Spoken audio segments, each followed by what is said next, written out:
Hello guys, Ryan Ho back with another video. Today I want to talk about the Ifi Uno and why I think this is going to be one of the most popular devices out there on the market. Now, this is a portable Dac amp that comes in at a price of $79. That is really good price for this device. Now you can see the footprint isn't that big, so you can really throw this in your bag and connect it to your laptop and bring it anywhere, or you can kind of connect it to your PC or your desktop space without this really taking up too much space. Like obviously these bigger devices out there that take up a lot more room than this, so this small form factor might really be appealing to a lot of people. But the thing that makes this device I think stand out is one, its price point. Two, it comes with EQ, so it has 3 different modes. Essentially you have a game mode, you have a video watching mode, then you have a music mode. So each one of those modes kind of enhance different aspects that make it sound better. A lot of devices don't really do that, especially at its price point. And because of that, I think it's gonna make this device really popular and very useful. And yeah, that's pretty much, we're gonna dive into details and talk about this. Please like and subscribe down below. Helps my videos out. And as always, thank you to Ifi for sending this out and making this review possible. And yeah, let's go into the details and talk about it a little bit more. All right, so let's take a closer look at the Ifi Uno. So starting with the build quality, it's kind of made of plastic up top, which makes it kind of, I guess, light.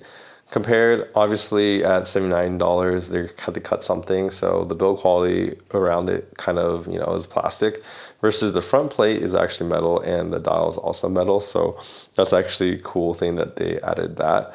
Now, because it's lightweight, I was worried this device would shift around and kind of get moved around. However, Ifi actually have really good feet installed on these that are very they stick to the surfaces really well. So like when I put this on here, it really, like you can see I can move the whole device basically under it at the same time. So they're very strong feet, so you're not gonna have an issue with this device like flying everywhere because the feet are designed really nice. So that's really good to see on this device.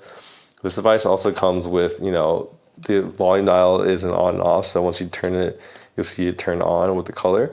And then the indicator will tell you, what type of mode you are in and, how many kilohertz it's playing at. So in front we have the EQ over here, and then we have power match, which essentially just increases the gain on this. So when you click on it, it gets louder, and you turn on and off depending on how much power you need to power your headphones.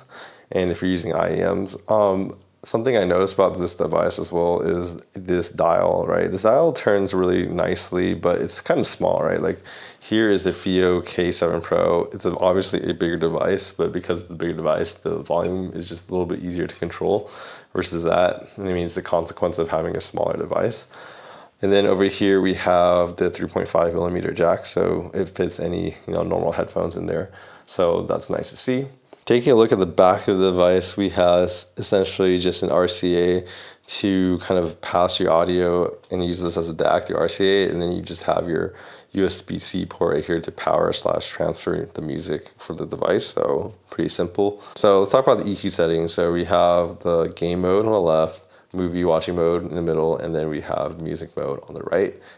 So for me, you can click on the EQ, right? So the first one is the game mode. The game mode essentially is kind of like an FPS mode, really. It boosts the bass a lot, so you can get a nice bass boost, but then it also boosts the 4 kilohertz range, which basically helps with footsteps. So if you're trying to enhance the footsteps, you can use that. I personally don't really, need footsteps enhancing mode. I never found them to be that much more useful for me, so I never really cared, but this mode has that if you're looking for that. The next mode is the movie mode. So the movie mode is actually one of my favorite modes on this, honestly. The movie mode is really good because one, it boosts the bass a little bit, but then also increases your mid-range, so around 2 kilohertz. It makes the vocals sound more forward and more present in general. And depending on the headphone you're using, this can actually be really good. So like a lot of high-end headphones, such as this one over here that I have, which is the HE6 SCV2, they don't really have that good kind of mid-range presence, kind of step back a little bit. So when you turn it on for this device, it actually enhances the vocals and they sound more forward. So I do think it's a really good one. So depending on your headphone, you can actually benefit from this EQ mode a lot.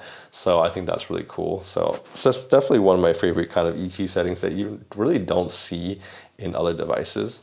Now, last mode right here would be the music mode. So for the music mode, essentially it increases the bass only. So if you just want a bass boost, that's what you'd use. This is probably going to be the most popular mode. Everyone's probably going to use this just to increase the bass. I think this is probably my favorite. Second favorite, I guess, because I feel like the center mode is really cool for, you know, certain headphones, while this one is just generically just really good for open back headphones in general, or headphones that you just want more bass.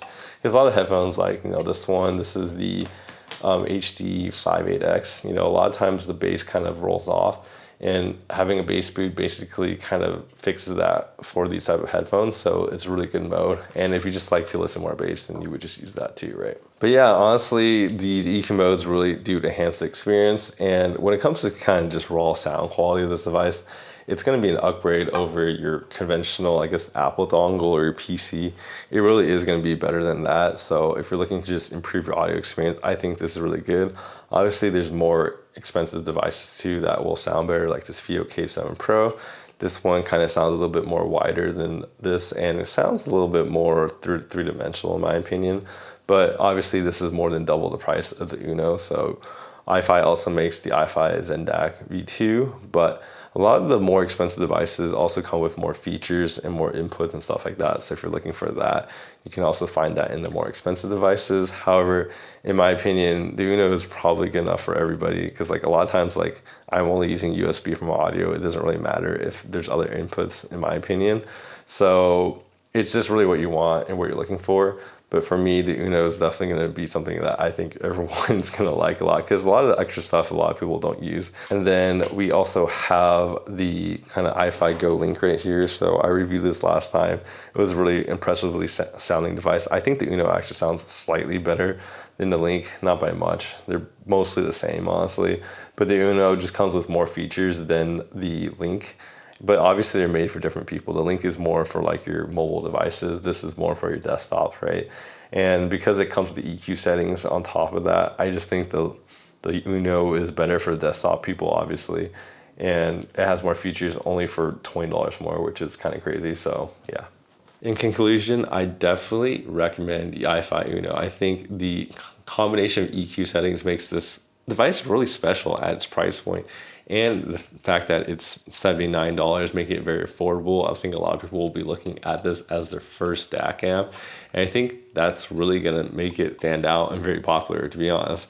So for me, I definitely recommend this device if you don't want to spend a lot of money on audio. But obviously, there's more expensive stuff in Ifi's own lineup that, will sound better if you go up the line. But if you want to get started, I think this is a really good place. And some of these features can't really be found anywhere else. Like, there's no other device that they even produce that have these 3 different EQ settings. So in a sense, this is very special in that sense that even amongst the lineup, there's not really much that can do this. Now, the only thing there was the Ifi Griffin that I can think of, and that was like $550. So this is $79. So yeah, the difference in price is pretty huge if you want some of those features. So anyways, this device is very impressive, and it definitely gets a recommend from me. Anyways, if you guys like this video, please like and subscribe down below. Helps my videos out. I make more audio review stuff here all the time if you guys want to miss out on that. Anyways, I'll see you guys next time. Bye-bye.